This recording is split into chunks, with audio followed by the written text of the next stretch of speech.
am Crystal Hefner, and I'm great company. Can I ask a personal question? Yeah, I don't think it's too personal. But were you in love with Hef? No. No. Pretty soon, like being there, I thought, okay, if he wants to have like multiple people in the bedroom, like this, he can't love me. Like it's weird, and this is all fake. So I think he loved me the best way he knew how, considering he just loved himself.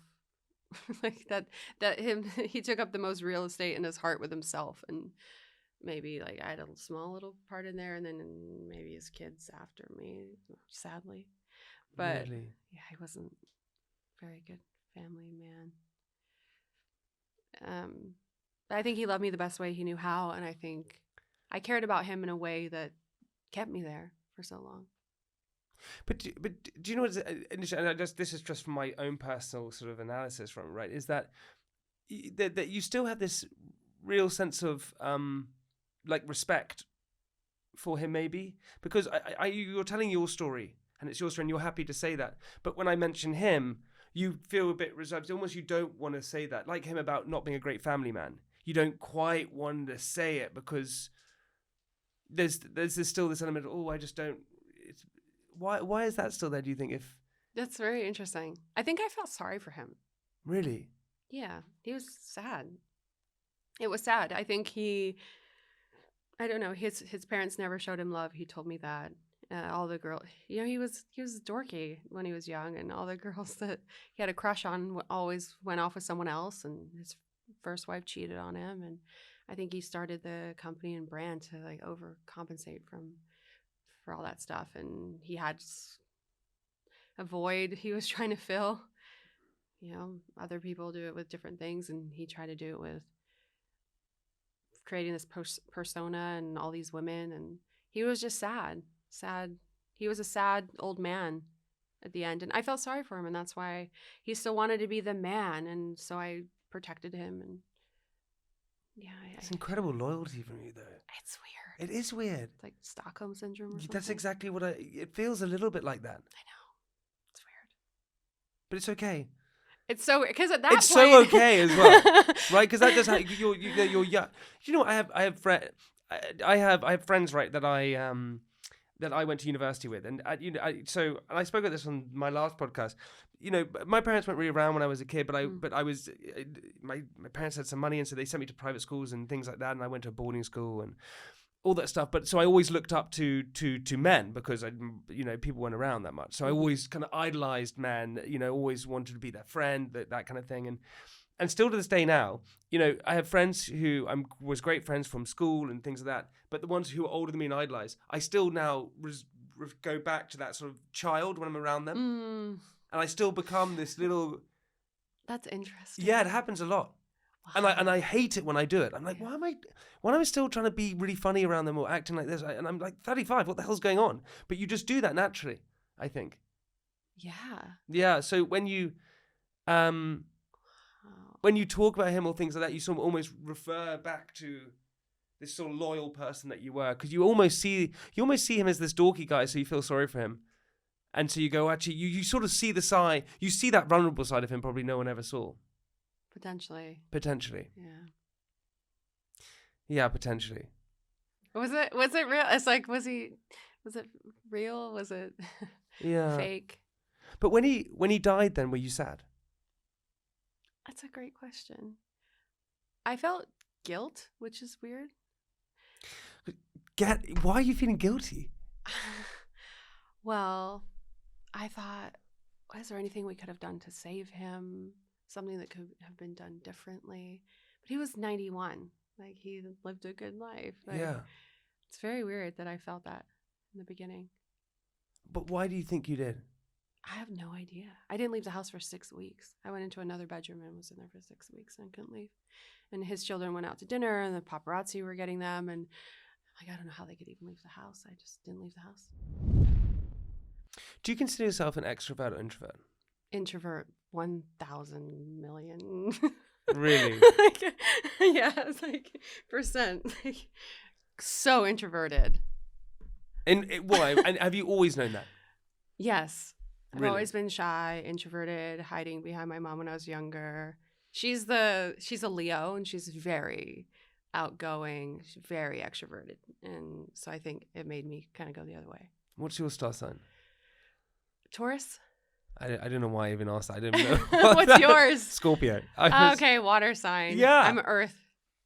We get along. It's cool. We get along? Yeah. I can feel that, right? Yeah. Can you feel that? We are getting along. Yeah, we're getting along. Okay, this is great. Okay.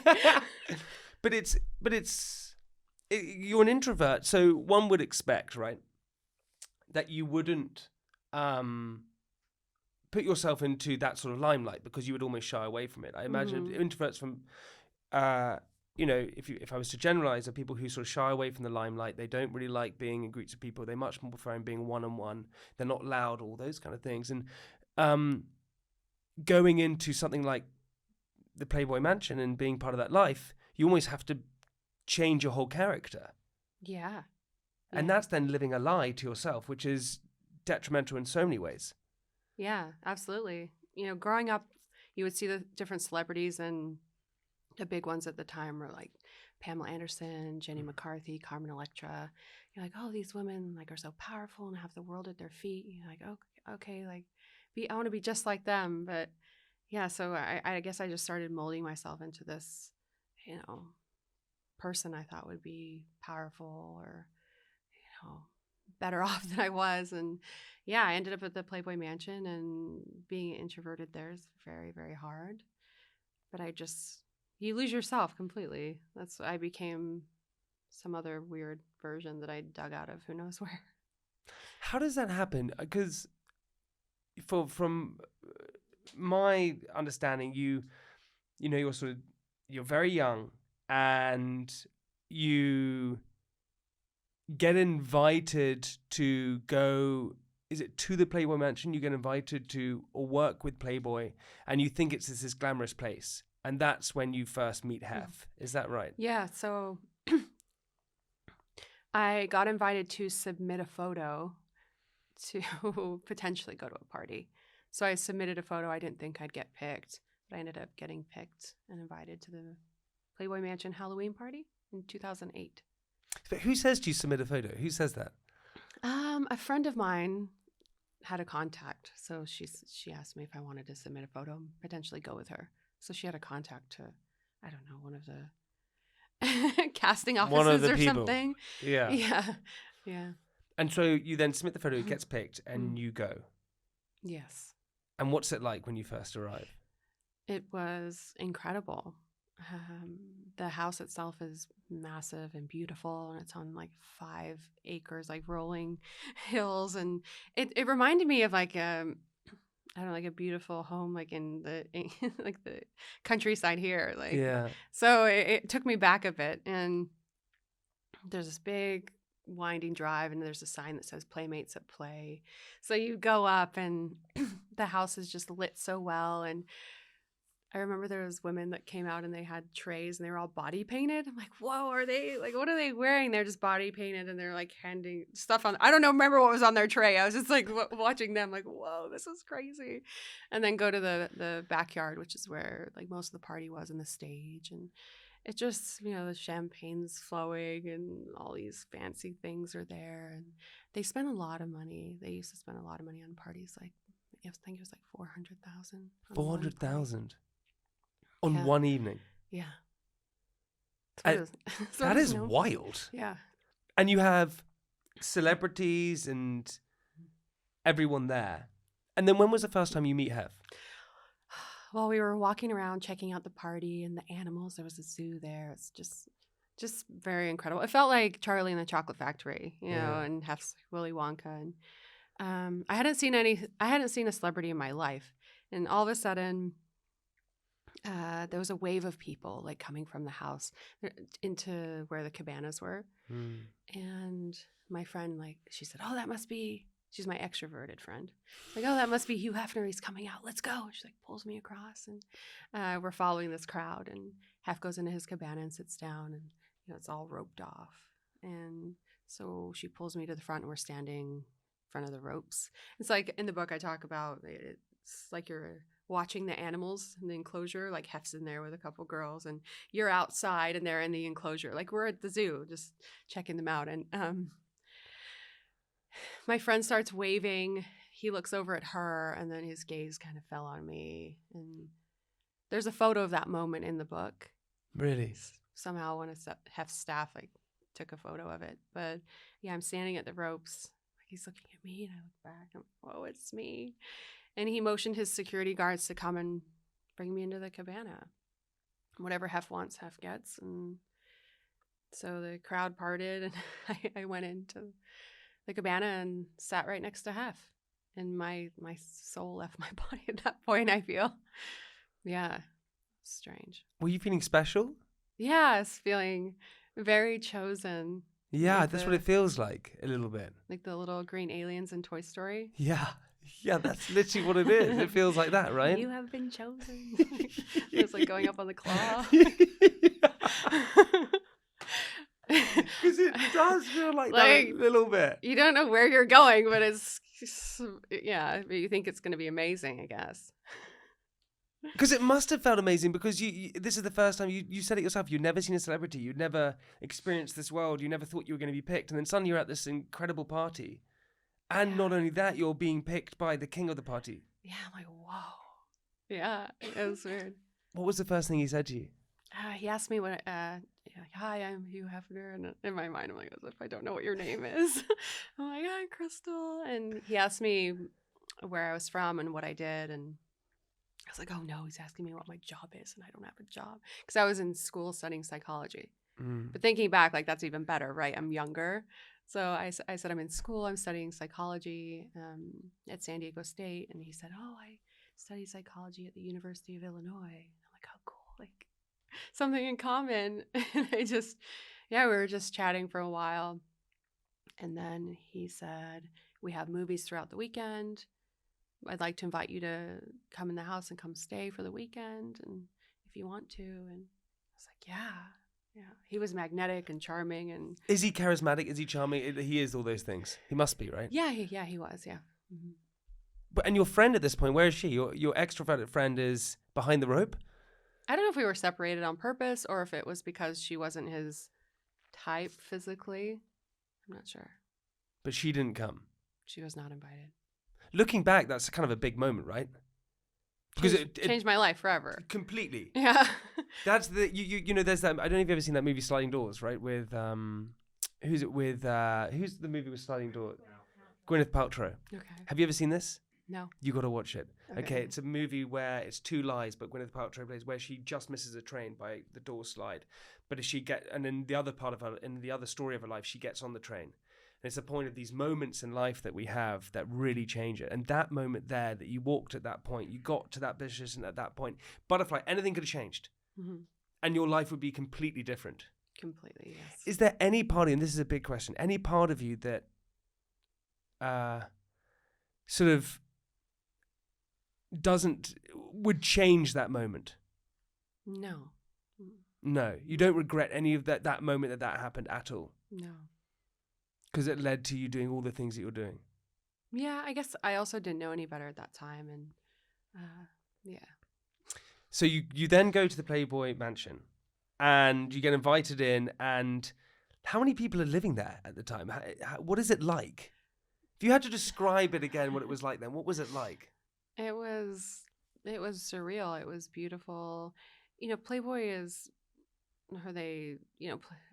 Hef wanted the world to feel that it was a place of freedom and expression. And so you just had this feeling in your body like, wow, this place is opulent and feeling of freedom and all the things. And the house was beautiful. You walk in and it's like marble everything. The wood panels were all carved, and then the staircase, the double staircase that goes up, and yeah, it was gorgeous, and the art was great.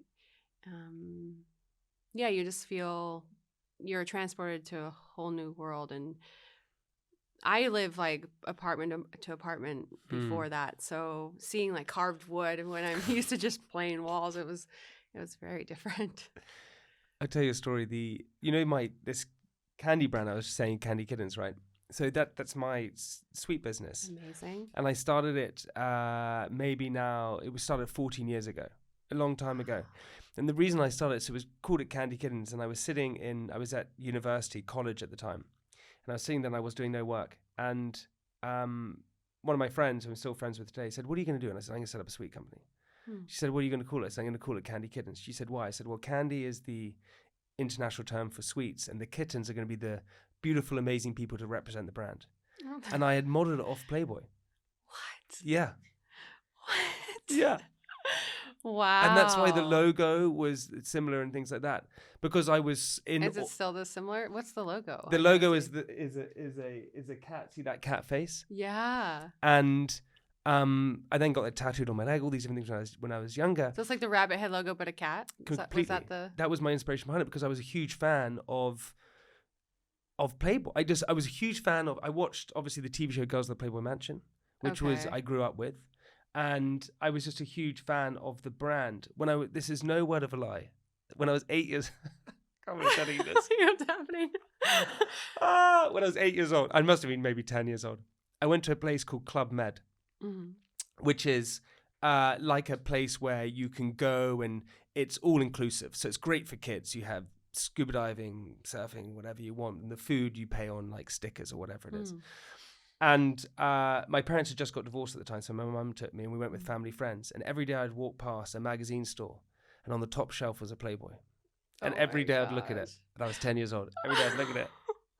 And then a family friend who recently was a great guy. He passed away. One day he saw me look at it every day, and one day he bought it for me at 10 years old and said, "There you go," and gave it to me. So I had this fascination of it. Do you remember what issue it was or what year or anything like that? So I'm 35. So I must have been 10. So it was 25 years ago, whatever issue that was. And my mum still has it because she found it. Oh, yeah. We still have it at her home in like the attic. So it was amazing.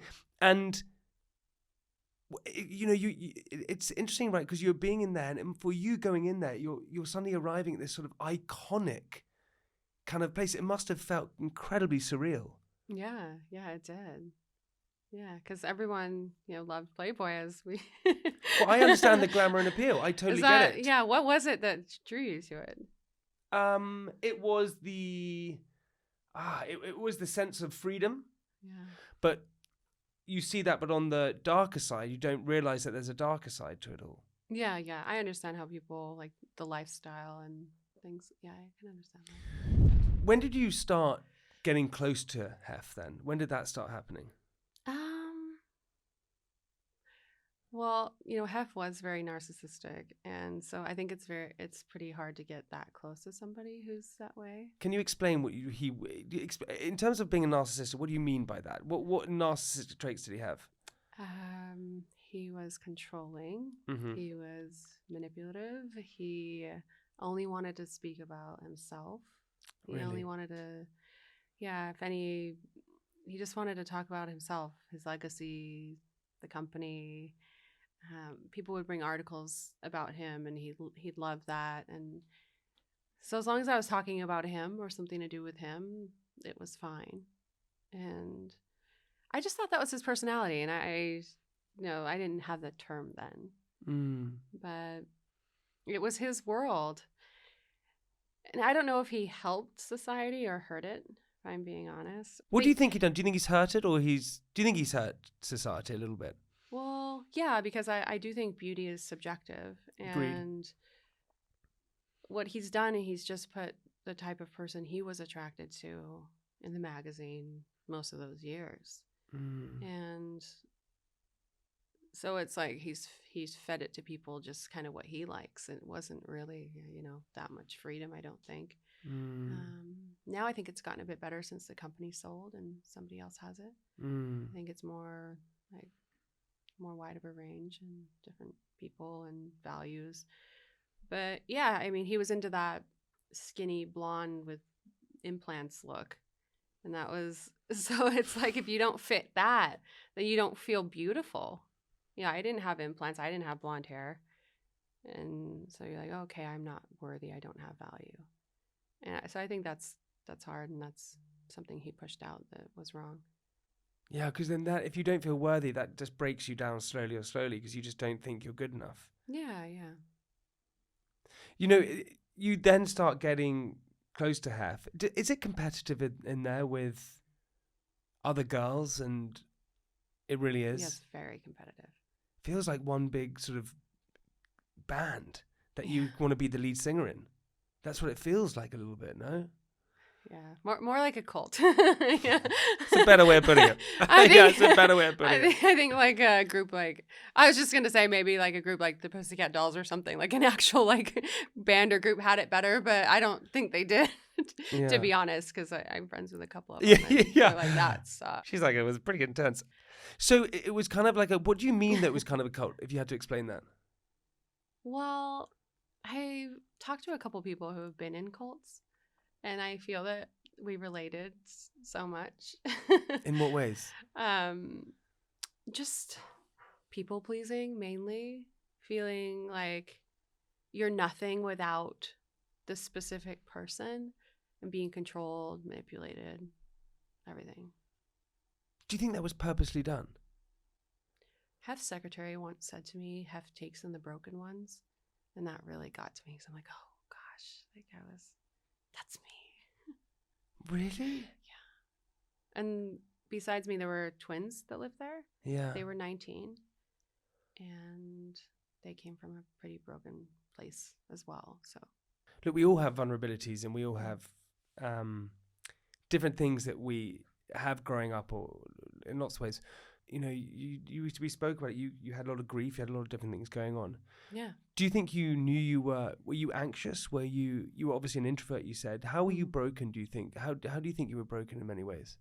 Before I went there? Yeah, before you went there. I think having faced so much grief and loss, and having no money, and just feeling that everyone's better than me.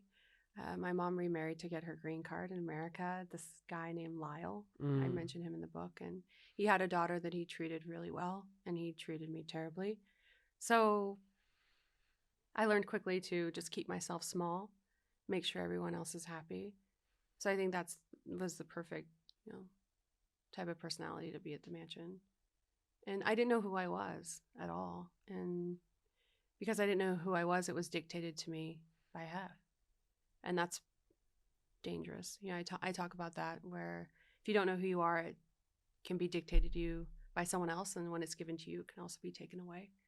So I think it's very important to just know who you are and have, value yourself higher than I did. It's so hard, though, especially in our early ages. We don't know who we are. No, I have no idea. 30s, like at least. I don't quite know. Yeah, I don't. It's interesting, right? We typically we all kind of go into adulthood when we're sort of 18 years old, or that's what people think. But 18, we're so young. We have no idea what we're doing. Like, I have no clue, and so you can be molded by all these other people. Yeah. It took me until my 30s to figure out who I was. Because, I left the mansion at 31. And then I think it starts small. I remember somebody asking me in my 30s after the mansion, like, what do you like? And I thought to myself, I'm like, I don't know. Like, what do I like? And it's so simple. I just didn't know. And so I thought about it. Like, what do I like? I like to travel. I started traveling. I really like traveling. I really like spending time with my dog. I really like going to Hawaii. I started going to Hawaii, so I bought a farm there. Like, I really like that, and being in nature. And I like Disneyland. So it's finding yourself that way. Like, for people who are having a hard time with that, like finding themselves, start small like that. Like, what do I like? And just really dive into that, and it helps. It helps with your inner compass and inner voice. Let that be stronger. And yeah, I think that started me on my path. How do you deflect? Because you've had such a interesting life, and I'm sure I can imagine that sometimes people ask you questions that you don't want or don't like. How do you deflect that? Or do you just answer it straight up? Do you say if someone's being rude, you're being rude? Yeah, now I do. Really? But before I didn't have the tools, before, but now I do. Wait, before you couldn't hit back because you felt like you couldn't say what you want to say if someone's being rude. Yeah. Especially when I lived at the Playboy Mansion, I was just Heft's shadow and, be seen and not heard. And people would ask me horrible questions. I was like a low-hanging fruit. I was, a target for a lot of the media, and they asked me terrible things and just grinned and bared it. And now when people ask me things and I don't like it, I'll definitely, clap back. Like yesterday, Pierce Morgan, I was getting mixed Amazing. reviews of how it would be, and Yeah. like, well, whatever he says, I'm ready. So it was good. It's so funny. When I first started doing this podcast, we had a big guest on, an actor. This was 8 years ago. And he came on and he was so rude. Like so rude. Really? Yeah, so rude. And I didn't say anything. Nothing. I just sat there and just took it. He was rude about me. He was rude about everything. It's like he didn't want to be there. And when he left, I was so annoyed that I didn't say anything. I wished I had said, why are you here if you're just going to be rude? I didn't say that. And even he sent an email afterwards. It's very rude. He said to our producer, can you take out the bits where I was a cunt? Wrote that in an email. It's just, but and now when you get older, I'm 35 now, you have the strength that if someone says something to you, you should always hit back. But when you're younger, we just don't do that. No. Have you called him out since? No, still haven't. Too scared. You haven't? Too scared. I couldn't do it. Really? Yeah, I could. The problem is I'm... Like, tell us. It's not that interesting. Yeah. Okay. It was Brad Pitt. No. It wasn't. But it's because I think like you, I'm a bit of a people pleaser. Yes, it's very hard. I don't know if it's the generation we grew up in or what When- that was about. When did you realize that you were a people pleaser? I think not until after the mansion. Really? Yeah. Until I went to therapy and realized all the resentment I had was from being a people pleaser. Mm. It's interesting though, because when you're a people pleaser, it sort of manifests in different ways. Like mine is constantly wanting to be liked. I always said that for so long, constantly. So I would say things and do things in certain scenarios that just would be baffling to me, but I would be doing it because I wanted that person to like me. How did yours manifest itself?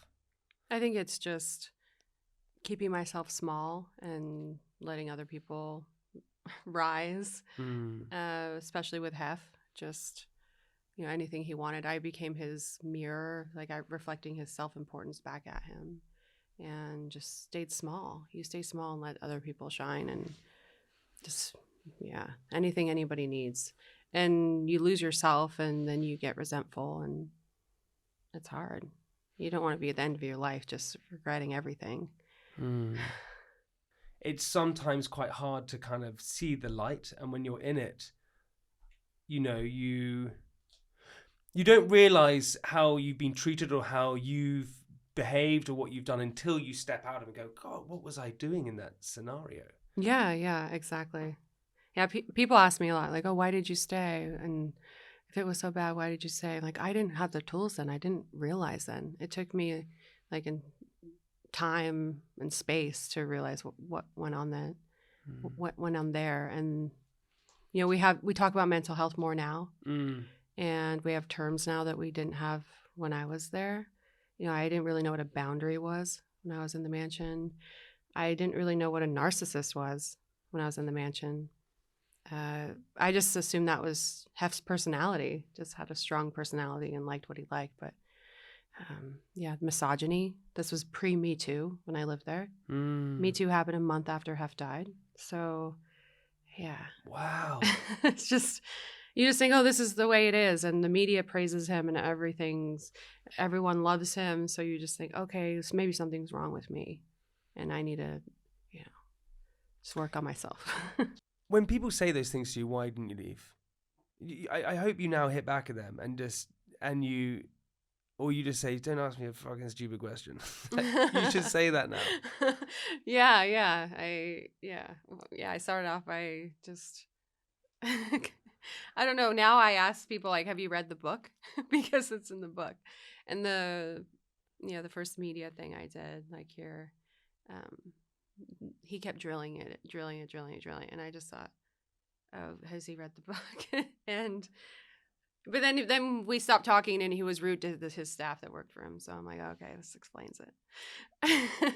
That feels like a cop out. What is the response from the book been? The response? Oh my gosh. Yeah, when I put it out, I thought, okay, this, however it'll be received is that, everyone's just going to see whatever, like everything's a reflection of yourself, right? Like whatever projection. I didn't know how it was going to be received, but I knew I had told the story in the most truthful and best way that I could. And people loved it. I started getting so many messages saying that people that they could relate and it helped them get through the hard time they're in. So many things, like I wanted to be a playmate, I wanted to be part of Playboy, now I'm in my regular house in the middle of America and I'm happy and thank you, and just so many people. It's been overwhelming. I'm trying to write back to everybody, and I found out in the first week I became an instant New York Times bestseller. It's amazing. So yeah, it's been great. That's a great moment. Yeah. When you heard, were you like, yeah? Yeah, that was a moment where I truly feel I had taken back my power. Yeah. Because it must be scary for you as well, because as you said yourself, being called gold digger and these different names and all these different stuff, horrible names, right? To then release this story is, oh my God, because you have no clue what is going to happen. You have to basically just go, okay, well, what's going to be is going to be now. Yeah, and all the girls that looked up to me when I was at the mansion, because of being at the mansion, all these girls that were following my life and fans that became friends. And I thought, oh, how are they going to react? Because everything they liked or was drawn to about me is a lie, I guess is the best way to put it. And it was received so well by them. I'm so proud of you for telling your truth, like Team Crystal forever. And I related to it. So it's been wonderful. I think your story is really empowering, especially for women. Thank you. I really do, right? Because I think I kind of see sometimes, and she hates it, sometimes I see it with my little sister. She's not that little. She's old, but I call her my little sister. She's 30. Okay. But she is definitely quite vulnerable, and she has been molded a lot of the time by, I see it by men, right? Because she just people pleases and wants to become something that they want her to be. Mm-hmm. And I think your story really helps typically women, and I'm sure men, but women for sure, to realize that they don't need to follow a certain road and can become empowered and choose what they want to do. Yeah, I think. Is that important to you for women to realize that? I think it's extremely important because, if you don't realize that, then you end up in bad relationships. You end up in abusive relationships and relationships where you're disrespected, and no one deserves that. If it's anything less than nurturing, like run, because we just need to be treated with respect and kindness and feel safe. Don't feel like you have to change for anyone. Just be safe and feel safe to be yourself. Yeah. It's being in a, because it feels like the relationship that you had, because it's almost like you had a relationship with Hef, but it was more a relationship with this whole corporation in a way. And that's all psychologically. That is incredibly tough, because you're just, we talk about abusive relationships, right? And abusive relationships, we can kind of go, that's so hurtful because we see the bruises, we see the scars, and we go, this is wrong. When it's psychological, it's much harder to define it, isn't it? Yeah. Emotional abuse, financial abuse, a lot of that happened there. And what was the financial abuse? Well, Hef would give us little bits of money here and there, but never enough to be substantial, because he never wanted to give us enough to where we could leave. So it was financial abuse in that way. And every Friday he would make us ask for it or beg for it, what he called allowance.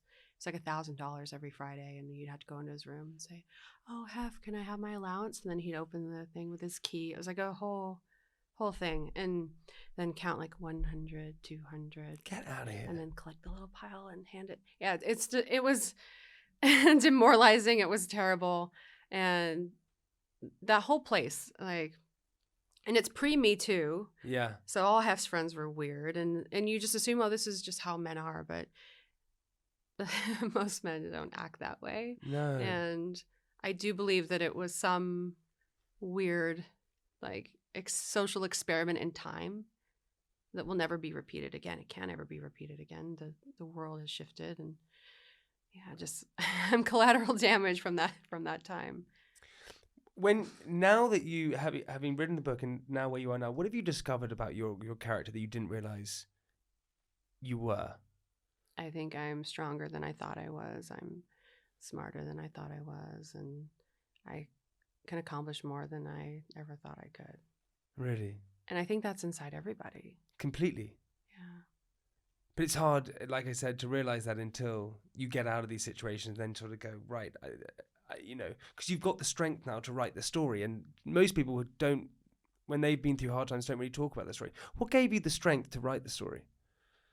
I think understanding what it was over time. And okay, a lot of people, not a lot of people lived in the Playboy mansion, but a lot of people have been in terrible relationships and can relate to this, or have problems with self-worth or image, self-love. So I'm like, okay, I need to write this. I need to write this because Hef controlled the narrative for so long. People thought we were all happy there, and people need to know the truth. Like, I need to tell the truth. If anything, for the girls that were following me along and thinking it was all glamorous and great, and I need them to know what it was really like. You had some resilience though, because you were able to leave Hef. Yeah. And that is insane. And then, I showed the image of the Playboy cover, which was famously said "Runaway Bride." Yes. Yeah. We were shooting a cover and I ran away. But I came back. But you ran away. I did. And that's the most important part. Like, coming back, okay, fine, I understand. There's probably reasons behind that. But you had that strength to go, you know what? This is not right. Yeah. Because that's, my God, like, that is out of any time to run away, that's a big time. Yeah, 5 days before the wedding. I had had enough at that point. I was being controlled so much. Like, he would tell me, wear a more colorful shirt, wear the flag, which would be the Playboy bunny logo, like, wear something that has it on, wear a necklace, shirt, or anything. And, he would hit me, like, tap my thigh, like, tone up, you need to go tone up. So that's how it started. And then it got into the financial stuff, having to, like, ask for money. It was awkward. Then we got engaged, or he just handed me a ring, and this whole wedding planning started, and 300 people were invited. We started getting RSVPs from, like, Gene Simmons and Paris Hilton and all these people that like, I'm so introverted. This is so uncomfortable. Then he handed me paperwork because he set up to film a special on, I don't remember where, but it was a 2-hour special called Marrying Hef. And I had overheard him speaking something about $800,000. So I'm like, oh, that's what he's being paid. And he gave me a release form that said talent fee of $2,500. And I thought, okay, I don't expect half, but maybe like 10,000 or something, where like, that he respects me in some way. But also, when you look at it, I know. You're being paid a talent fee to marry him. Yeah. That was when I ran away. Good on you. Well, because I asked him, oh, maybe 10,000. And he says, what are you in this for? And it immediately took me back, like PTSD from all the interviews and all the things, gold digger and all this, because I hadn't asked for him for anything, really, just this, allowance each week. But yeah, like, this sucks. Do you know what is, just if you look at it from a brand, it feels like there's this obsession over himself and over Playboy. That's what it is, and money and this power and all these different things. That's what he's obsessed with. But you running away almost led into that narrative, well, we can sell more as magazine covers. Yeah, it was one of the highest selling, top grossing issues of all time. So yeah, I put the Runaway Bride sticker on. Sold tons of magazines. It's just... Yeah, I guess I didn't even think about that until now, that part of it. Yeah, I just profit. It's interesting because people now are saying, oh, you're writing a book and you're profiting off of a dead man. And, there isn't huge money in books these days. And like, what about when he profited off of me for so long? Way more money than I would ever see trying to profit off of him or whatever. And you should be strong about that. Like you should really be strong because it's I'm not even in your body and it's frustrating me because he gave you a talent fee to shoot a TV show about getting married to him. Yeah. It's crazy. He then profits off the fact that you run away. And for him, that fits his narrative. Oh, this is going to sell more magazine covers. Great, let's do that. And he went straight to Piers Morgan after that. And I just thought, oh, if you're sad, like, why do you go the next day and talk about your breakup on air in the media? It's really strange. Yeah, because it is, sometimes I just don't have the words when people attack me still, because it takes me back and it just makes me feel uncomfortable. But especially when people say, why did you stay? If it was so bad, why did you stay? Why did you stay? It's like, why don't we ask the people who abuse people, why are you abusing people? Instead, we ask the other people, why did you stay? It's really strange. Yeah, because it's why do we say that? We say that because we try and put ourselves in the situation. We go, well, I'd leave. I'd leave. Of course I would leave. Yeah. No, you freaking wouldn't. If you're feeling vulnerable and you're stuck and you don't know what's going on and you feel like this is okay, I'm this is I'm going to try and relate it to something, but it's not a good comparison. Okay. But when I did that television show, that reality show for 10 years, right? The reason I didn't go is because I was so scared of what was on the other side. Right? I didn't want to go, so I stayed in it. How soon were you over it? Like how many years in, or how many seasons? Pretty soon in. Okay. Yeah, but sounds familiar. Yeah, you know what I mean. But pretty soon in, and I left because I fell in love and realized I had to leave. That's why I left. And that was an easier way to leave. Wow. And it's no comparison. I was manipulated, things, but I wasn't kept captive. There are similarities in a way. I don't really want to compare it actually at all, but there are, we were given money and we were given some sort of fame and we were told this is what times you have to do, this is what you have to wear, this is what you have to look like, this is the drama you have to create. If you don't create enough drama, then you're not going to be in any scene. So it was a food chain for sure. It was hectic. But I left because telling you who to be, what to do, who to be. But that led me to feeling I just every day was anxious. Yeah, it eats at your soul, I think. My God. Every day I was anxious. Would you wake up every day just feeling? Because when you're not living your true self, that's when really your soul gets...